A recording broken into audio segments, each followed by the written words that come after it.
Good morning.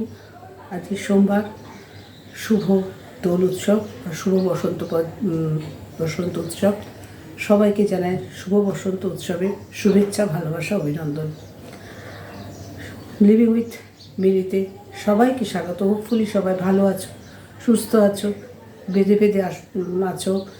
সকালে আজকে special দিনের শুরুটা আমার সাথে করো। আজকে হয়তো অনেক সাইড থেকে নয়েজ আসবে। পাড়ায় আমাদের প্রোগ্রাম হচ্ছে, 3 দিন যাবত হচ্ছে। আজকে লাস্টলি খাওয়া দাওয়া আছে। আমি ফুল পার্টিসিপেট এবছর কিছুই করতে পারছি না ডিউ টু ছেলের একটা কম্পিটিটিভ এক্সাম প্রসেসিংয়ের মধ্যে আছে। ওর এক্সাম চলছে, সেই জন্য মানে এক্সাম স্টার্ট হয়নি, হবে, কম্পিটিটিভ এক্সামগুলো হবে। সেই জন্য আমিও মেন্টাল প্রেশারে, ও মেন্টাল প্রেশারে। সেই জন্য এবছর আমি আর কিছুই করছি না। হয়তো ওই খাওয়া দাওয়ার সময় হয়তো একটু যাবো, ব্যাস ওই পর্যন্তই। যাই হোক, নয়েজ যদি বাইরে থেকে অনেক আসতে পারে একটু সহ্য করে নিও। যদিও খুব ছোট্ট একটা informative, very very very informative video. সেটা হচ্ছে, অনেকে প্রশ্ন তুলছে যে আমরা যেটা বলেছি যে গতকালের যে ভিডিওটা ভাইরাল হয়েছে বা ভিডিওটা পাবলিশড হয়েছে, গামলা এবং ফোকলা একত্রিত অবস্থায় থাকা বা তাদের পরিবারের সদস্যরাও ওই ভিডিওর মধ্যে ফুললি দেখা গেছে। তো আমরা সবাই বলেছি যে এই ভিডিওটা সন্দীপের জন্য খুব উপকারী হতে চলেছে, কারণ যেহেতু 28 তারিখে একটা ডিভোর্স যে কেসটা চলছে তার একটা লাস্ট ডে হোপফুলি। আচ্ছা, যাই হোক, এখন প্রশ্ন উঠছে, এর আগে কল রিভিল হয়েছে, সেখানে প্রাক্তন নিজের মুখে বা গামলা নিজের মুখে বলেছে হ্যাঁ সে ঘোড়াতে থাকে এবং সেটা তার শ্বশুর বাড়ি। প্রকারান্তরে আবার সেখান থেকেই প্রাক্তনের যে প্রেমিক বা সরকার, সেও ফোনে বলেছে তার বাবা ফোন ধরেছিল এবং অকথ্য ভাষায় যে আমাদের শুভাকাঙ্ক্ষী ফোনটি করেছিল তাকে গালিগালাজ করেছে, তাতে তার চরিত্র প্রকাশ হয়ে গেছে। এই যে বিভিন্নতর এভিডেন্সগুলো এসে যাচ্ছে একের পর এক গামলা এবং ফোকলার বিরুদ্ধাচারণ বা ওরা যে কতটা অনৈতিক কাজ করছে, যেগুলো সন্দীপের কেসের জন্য খুবই উপকারী। তো কাল থেকেই যারা সন্দীপের বিপক্ষে তারা বলছে কি প্রমাণ আছে যে ওই অডিও কলটা সত্য, ওটা তো মডিফাই করা হয়েছে, দিয়ে ওই কথাগুলোকে পুট করা হয়েছে। সেখানে তারা সেটাও যেমন মেনে নেয়নি। সেকেন্ড, তারা বলছে কালকে যে ভিডিওটা এসেছে হচ্ছে এটা এডিট করা হয়েছে, মানে কোনো জায়গায় একটা নাচের থাম্বির নাচ নিয়ে, কোথাও কোনো জায়গায় ফোকলা বসে আছে সেটা নিয়ে, সব মিলেমিশে নাকি এভাবে এডিট হয়। আমার জানা নেই, আমি এডিটিংয়ের কিছুই সেরকম জানি না। কারণ একটা বাসের চিত্র দেখাচ্ছে যে বাসের মধ্যে সবাই নাচানাচি করছে, ক্লোজলি সবাই বসে আছে প্রত্যেকের মুখ, এবং এর সঙ্গে আমি আরও বলছি যে গামলার মা যে সিটটায় বসে আছে ঠিক তার আগের সিটেই বসে আছে গামলার জা এবং ভাসুরের টাক আছে এবং সেটা প্রমিনেন্ট। সবাই বলে টাক আছে বলে ওটা ভাসুর না, সেই হিসাবে ধরে নিই। সাইড ফেস ভাসুরের যে ওয়াইফ মানে গামলার যায়, সাইড ফেস রিভিল হয়েছে, ভালো করে দেখে আসবেন। যেখানে গামলার মা বসে আছে ঠিক তার আগের সিটটায়, রাইট সাইড, লেফট সাইড কোণে। যাই হোক, এইগুলো তো বিভিন্ন এভিডেন্স। এবার সবাই বলছে ওটা এডিটিং। আমি সেগুলো ধরে নিলাম ওগুলো নাকি সন্দীপের পক্ষে যাবে না। তার সাথে প্রাক্তন যেটা বলতে পারে, কোথায় প্রমাণ আছে যে আমি একে বিয়ে করেছি, আমার ভিডিও ফুটেজ কি আছে কারোর কাছে, সেটা কিন্তু এখনো আসেনি আমাদের হাতে। আমি আমার ফ্যামিলি ফ্রেন্ডকে নিয়ে বেড়াতে যেতেই পারি। খুব মন দিয়ে শুনুন যে কথাগুলো বলতে পারে সন্দীপের প্রাক্তন বা আমাদের গামলা। ও আমার ফ্যামিলি ফ্রেন্ড, মানে মিস্টার সরকারকে দেখিয়ে বললো আমার ফ্যামিলি ফ্রেন্ড, আমি একটা ফ্যামিলি ট্রিপে গেছি, তাকে আমি সাথে করে নিয়ে গেছি। সেখানে কিভাবে প্রমাণিত হয় যে ওই আমার বয়ফ্রেন্ড বা ওই আমার হাজব্যান্ড, প্রমাণ করুন আপনারা। প্রমাণ হবে একমাত্র ওদের সেকেন্ড ম্যারেজের পিকচারটা, সেটা কিন্তু এখনও সোশ্যাল হয়নি। জানি না কারোর কাছে যদি সুরক্ষিত থাকে, এবার সেটা যদি সন্দীপের কাছে থাকে, ওয়েল অ্যান্ড গুড। এবার সন্দীপের কাছে যা যে এভিডেন্স আছে সে তো আছেই, যেগুলো 28 তারিখ কোর্টে পেশ হবে, বা সন্দীপের তরফ থেকে যা যা প্রুভড, হোপফুলি সেটা সন্দীপের পক্ষেই আছে। সেই জন্য সন্দীপেরও মনে এতটাই জোর আছে, সেগুলো তো আমরা সব কিছু জানি না, হোপফুলি সেগুলো সবই সন্দীপের ফেভারেবল আছে, সেগুলো কোর্টে পেশ হবে। গামলার তরফ থেকে বা গামলার পক্ষে যারা আছে তারা এই ভিডিওটাকে অস্বীকার করছে। কোন চোখ দিয়ে অস্বীকার করছে আমি জানি না। এইভাবে পাশাপাশি বসে নাচানাচি, পাশাপাশি একটা বাসে এতগুলো মানুষকে কী করে এডিট করা হতে পারে, এটা আমার ঠিক মগজে ঢুকলো না।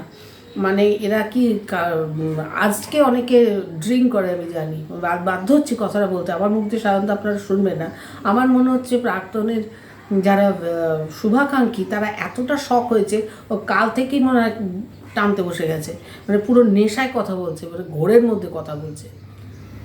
এটা একটা মানে কি বলবো, না বলে পারলাম না, সেই জন্যই কথাগুলো বললাম, মানে এতটাই অবাস্তব কথা। এবার প্রাক্তনের দিক থেকে আমি বলতেই পারছি, প্রাক্তনের একটা কথাই বলতে পারি, প্রমাণ করে দাও যে ও আমার হাজবেন্ড, ও আমার ইললিগাল হাজবেন্ড, প্রমাণ করো। প্রমাণ করতে গেলেই একমাত্র রাখে রেজিস্ট্রি, সেটা তো ওদের হয়নি, যেহেতু একটা ডিভোর্স হয়, রেজিস্ট্রি হতে পারে না। রেজিস্ট্রি যেমন হয়নি, ম্যারেজ ছবিটাও আসেনি, তাহলে প্রমাণ কি করে করা যাবে? প্রমাণ আছে, ইয়েস আছে। প্রাক্তন ফাঁসবে একটা জিনিস। সন্দীপ, তুমি যদি আমার ভিডিও দেখো, হয়তো তোমাকে তোমার লয়াররাও বুদ্ধি দিয়েছে, আমি জানি তুমি কলকাতার বিশিষ্ট লয়ারদের তত্ত্বাবধানেই তুমি রয়েছো। আমি একজন ক্ষুদ্র থেকে ক্ষুদ্রতর মানুষ, তবুও এটা আমার মগজে এলো বলে বা ব্রেনে স্ট্রাইক করলো বলেই আমি এটা পাবলিকলি শেয়ার করছি। আমার মতের সাথে যদি সবার মত মিলে যায় তাহলে কাইন্ডলি ভিডিওটা শেয়ার করবেন, যাতে এটা সন্দীপ পর্যন্ত পৌঁছয়, বা বিশিষ্ট মানুষ যদি কেউ আমার ভিডিও দেখে থাকেন তাদেরও মূল্যবান মতামত একান্তভাবে কাম্য। যে পয়েন্ট এখন আমি বলতে যাচ্ছি প্রাক্তনের জন্য ভেরি ভেরি ভেরি ইম্পর্টেন্ট, যেখানে প্রাক্তন অস্বীকার করবে ওই তার সাথে সরকারের উপস্থিতিটা, ও ইজিলি ওটা বলে দেবে এটা আমার ফ্যামিলি ফ্রেন্ড, ছোটোবেলার বন্ধু, ফ্যামিলি ট্রিপে গেছি, বলতে বাধ্য ওই কথাটা। তার প্রতি উত্তরে একটা কথাই আছে, সন্দীপ যেটা করবে, আগস্ট টু মার্চ ওরা সেপারেশন, আগস্ট থেকে মার্চ, তাহলে মেডিকেল টেস্ট অনুযায়ী গামলার দেহে কোনো কথাটা বলতেও অসুবিধা, স্পাম থাকা উচিত নয়, নমুনা থাকা উচিত নয়, তাই তো? সোজা বাংলায় বলি, মেডিকেল টেস্ট হোক।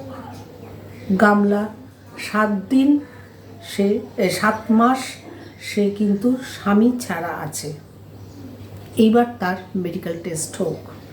মেডিকেল টেস্টেই দুধ কা দুধ পানি কা পানি হয়ে যাবে, সেই রিপোর্টটাই হয়ে যাবে সব থেকে বড় প্রুভড, সব থেকে বড় প্রমাণ সে ইললিগালি কতটা সম্পর্কে, অন্য সম্পর্কের সঙ্গে জড়িত আছে।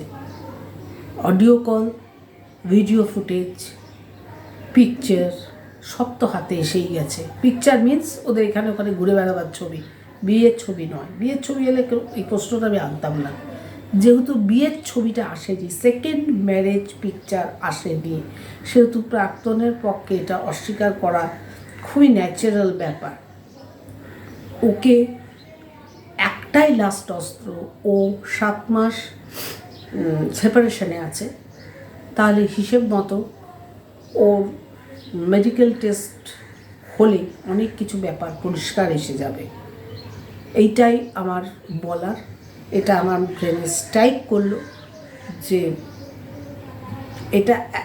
এইটা দিয়েই প্রাক্তনের কেসের সমাপ্তি হবে, বা জেতা হারা নির্ধারিত হয়ে যাবে, 100 বার নির্ধারিত হবে। প্রয়োজনের তাগিদে মেডিকেল টেস্ট হয়তো সন্দীপকেও করতে হতে পারে, প্রয়োজনের তাগিদে।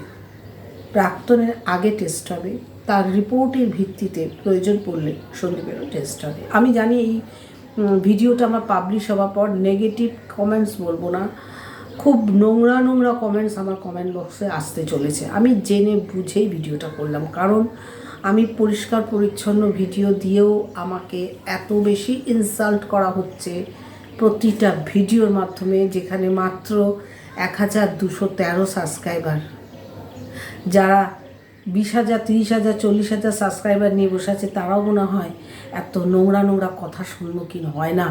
আমি যেটা সম্মুখীন হচ্ছি, তো এহেন একটা বিস্ফোরক তথ্য দিয়ে ভিডিও করা মানে আমার কাছে পজিটিভ কমেন্টস নিশ্চয়ই আসবে, নেগেটিভ কমেন্টসকে আমি স্বাগত জানাই, কিন্তু নোংরা মানে আমাকে ইনসাল্ট করে যে কমেন্টসগুলো আসছে সেগুলো হয়তো মাত্রাটা প্রচুর পরিমাণে বেড়ে যাবে। কিছু করার নেই, এই তথ্যটা আমার দেওয়া খুবই দরকার ছিল, তাই দিলাম। লাস্টে একটা কথা বলি, কালকে একজন কমেন্টস করেছে আমাকে যে আপনি প্রত্যেকের ভিডিও দেখে দেখে তারপর নিজের মত দেন। আমি বলতে বাধ্য হয়েছি তাকে, আপনি বড্ড বোকা বোকা তথ্য পরিবেশন করলেন। আচ্ছা, কন্ট্রোভার্সি জোনে কাজ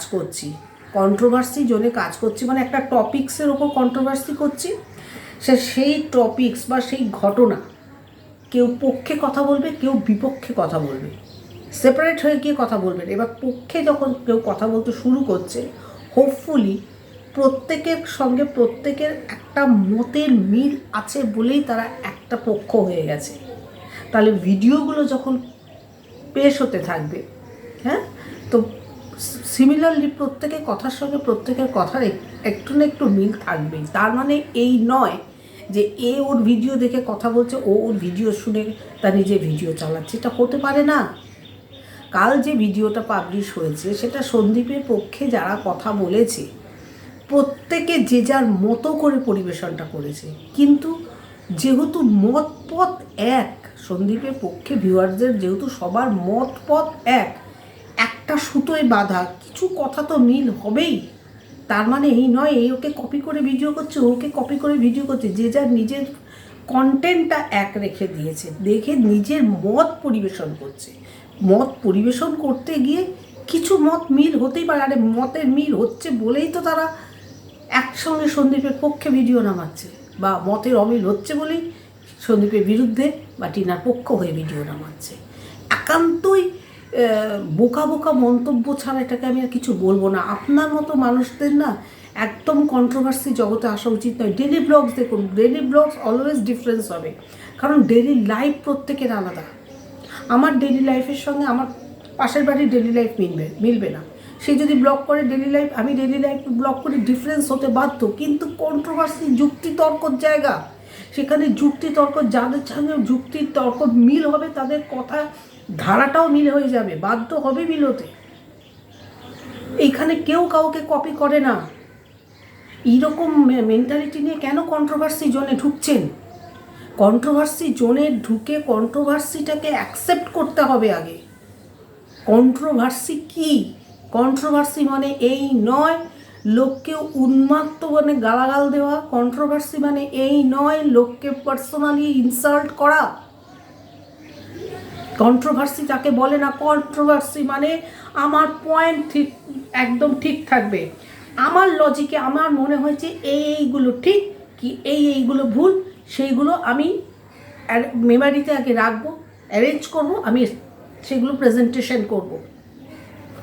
সেই আমার প্রেজেন্টেশনের যদি সামবডি কারোর প্রেজেন্টেশন মিলে যাবে, তাতে এই নয় যে আমি সে আমারটা নিয়ে বলছে বা আমি তারটা নিয়ে বলছি। প্রত্যেকের বলার ধরন, প্রত্যেকের আঙ্গিক আলাদা। আপনারা 90% ভিউয়ার্সরা আছে কন্ট্রোভার্সি ব্যাপারটাই বোঝে না, তখন তারা উন্মাদের মতো আসে, বাবার সাথে, মার সাথে, জ্যাঠার সাথে, কাকার সাথে শুইয়ে দেয়, তারপরে বাজে বাজে গালাগালি। কালকেই বন্দিরা উদ্দেশ্যে, বন্দিরা হয়তো আমাদের প্রাক্তনের ছর্দি একটা ফাইল কেস করেছে, তোর কেসের এগেনস্টে কিছু বলার থাকলে সুন্দর একটা ভিডিও দেখে বল, তা না কমিউনিটিতে গিয়ে মন্দিরাকে তো যাচ্ছে তাইভাবে বললো, সেই বাজে ভাষা। এবং তার সাথে মোস্টলি মন্দিরাকে এখন যে সব থেকে বেশি সাপোর্ট করছে, যার বাড়িতে মন্দিরা যাচ্ছে আসছে, সেই দিদিটাকেও টেনে নিয়ে এসছে। এবং টেনে নিয়ে এসছে কীভাবে? তার মেয়েকে নিয়ে টেনে নিয়ে এসছে। এটা কি? আমরা কন্ট্রোভার্সি, আমাদের কন্ট্রোভার্সির মধ্যে কারো ছেলে মেয়ে ফেস দেখানো হচ্ছে, তাদের জীবন কাহিনী এখানে এসে বলা হচ্ছে না, আমাদের ফ্যামিলির সেকেন্ড মেম্বার আসছে, কন্ট্রোভার্সি আমরা করছি, জাস্ট আমরা 1%। লড়াই 1%-এর সাথে করো তোমরা, লড়াই ফ্যামিলিকে টেনে নিয়ে আসা করো, তার ছেলে মেয়ে স্বামী সন্তান শ্বশুর শাশুড়ি প্রত্যেককে কেন টেনে নিয়ে আসো? আমার সঙ্গে আমি স্ক্রিনে একা আছি, আমি কন্ট্রোভার্সি করছি, তাহলে লড়াইটা শুধু আমার সঙ্গে থাকবে। আমার পাশের ঘরে কে কার সাথে শুয়ে আছে বা আমার বসার ঘরে কে কার সাথে বসে আছে সেটা তো ম্যাটার করবে না কন্ট্রোভার্সির মধ্যে। আমার তো মনে হয় এবার কন্ট্রোভার্সি ক্রিয়েটারদের একত্রিত হয়ে এই যারা ইনসাল্টিং এসব কথাবার্তা বলছে তাদেরকে সবাই মিলে রিপোর্ট করুক বা কমপ্লেন করুক বা লিগালি একটা অ্যাকশান নেওয়া হোক। এবং এই কন্ট্রোভার্সি রুলস যারা ব্রেক করছে সেই সব ক্রিয়েটার্সদেরও আমার মনে হয় কন্ট্রোভার্সির জন্য ছেড়ে দেওয়া উচিত। তার মধ্যে গামলার ছর্দি নাম্বার 1। তুমি কন্ট্রোভার্সি করতেই জানো না, তুমি তো কাল তোমার চোখ মুখ দিয়ে এক্সপ্রেশন বুঝিয়ে গেলে যে আমি যে ভয়টা পাচ্ছি না। ভয় কিসের? সত্যের সাথে থাকাটা ভয়, আর অসত্যের সঙ্গে থাকাটার সাহস, তাই না? আচ্ছা, তুমি সব জানো, ধোয়া তুলসী পাতা দেখাচ্ছ নিজেকে, তুমি সব জানো। তোমার সঙ্গে যখন তার অফ ক্যামেরা কথা হয় তুমি সমস্ত নলেজেবল আছে। তুমি স্ক্রিনের সামনে এসে যেগুলো করো গামলার হয়ে কমপ্লিটলি ড্রামা। কালকেও তুমি ড্রামা করেছো, আমি ভাবতে পারিনি, মানতে পারিনি যে ভয়টা পাচ্ছে। ভয় কিসে? তুমি তো সব জানো, গেছে ওর সঙ্গে আছে, হোপফুলি এত তুমি ফিরেও এসেছি, তোমার সব নলেজেবল আছে। এত ধাক্কা খেয়েও তুমি শুধরোচ্ছ না। তবে রেডি থাকো, তোমাকে গামলাও ধাক্কাটা মারবে, এবং গামলাও রেডি থাকুক। যা যা অডিও মানে ফোন কলস হয়েছে সেগুলো 1 by 1 রিভিল হবে। যেমনভাবে মন্দিরাকে খোলা বাজারে ন্যাকেট করেছে সেরকম গামলাকেও করবে, কারণ তার চরিত্রটাই হচ্ছে এইরকম। সে কন্ট্রোভার্সি করতে পারে না, সে করতে পারে রিভেঞ্জ। এইরকম ক্রিয়েটার্সরা ইউটিউবে থাকা মানে আমাদের মতো ক্রিয়েটার্সদের খুব হার্মফুল। ও নিজে একটা হার্মফুল পার্সন। ও কন্ট্রোভার্সি করতেই জানে না, ও জানে শুধু প্রতিহিংসা, প্রতিশোধ এবং মিথ্যের ওপর একটা টপিকস দাঁড় করাতে। যাই হোক, অনেকটা কথা বলে ফেললাম। সবাই ভালো থাকবে, সুস্থ থাকবে, বেঁধে বেঁধে থাকবেন। জানি না বিকেলের দিকে আসতে পারবো কি না। সারাদিন একটা পাড়ার মধ্যে তো ব্যস্ততা থাকি, বা পার্টিসিপেট করি বা না করি, ব্যস্ততাময় দিন। দেখা যাক কী হয়। ভালো থাকবে, সুস্থ থাকবে, টাটা, গুড বাই। আর হ্যাঁ, লাস্টে একটা কথা, একদম সাবস্ক্রাইব ভিউজ কোনোটাই হচ্ছে না, শুধু অপমানিত হচ্ছে। যদি মনে করেন যে এই দিদিকেও লাইক করা যায় বা এই দিদির ভিডিওসগুলোকেও শেয়ার করে সাবস্ক্রাইব বাড়ানো যায়, প্লিজ সাবস্ক্রিপশান বাড়াবেন, প্লিজ প্লিজ প্লিজ। এটা আমার তরফ থেকে একটা অ্যাপিল। অবশ্যই যদি আপনাদের ভালো লাগে, কারণ এই জায়গাটা জোর খাটিয়ে আদায় করা যায় না। এটা তো মনের আদান প্রদানের জায়গা। মনের আদান প্রদান মিল হলে সাবস্ক্রাইবার, ভিউজ, লাইক সবই একাধারে বাড়তে থাকে। একটা সুতোর মধ্যে গাঁথা আছে, লাইক, শেয়ার, সাবস্ক্রিপশন, একটা সুতোর গাঁথা আছে, এবং সেই সুতোটা তৈরি হয় মনের, মানে আমি যে ভিডিও পাবলিশ করছি আমার সাথে আমার ভিউয়ার্স যারা দেখছেন তাদের কানেকশানটা যদি খুব মধুর হয়, হোপফুলি এই 3টে লাইক, কমেন্টস এবং শেয়ারটাও যথেষ্ট পরিমাণে বাড়বে, সাবস্ক্রিপশানও প্রচুর বাড়বে। আজ 1 মাসের ওপর আমার 1213 সাবস্ক্রাইবারে দাঁড়িয়ে আছে। স্টিল যেন মনে হচ্ছে ফেভিকুইকের মতো দাঁড়িয়ে আছে। হয়তো আমি ইরেগুলার, আমি খুবই ইরেগুলার। কারণটাও বলে দিচ্ছি যে আমি প্রচণ্ড পরিমাণে সংসারী, এবং আমার ছেলে হচ্ছে আমার কাছে ফার্স্ট প্রায়োরিটি। তো ওর নিয়ে আমিও একটা টেনশনে রয়েছি। একটা দিন না ফ্রি হয়ে ভালো মতো করবো তো, কিন্তু চেষ্টা তো করি কিছু না কিছু প্রেজেন্টেশন করার। একটু তো সাবস্ক্রাইব বাড়তেই পারে, তাই না? ভালো থাকবে।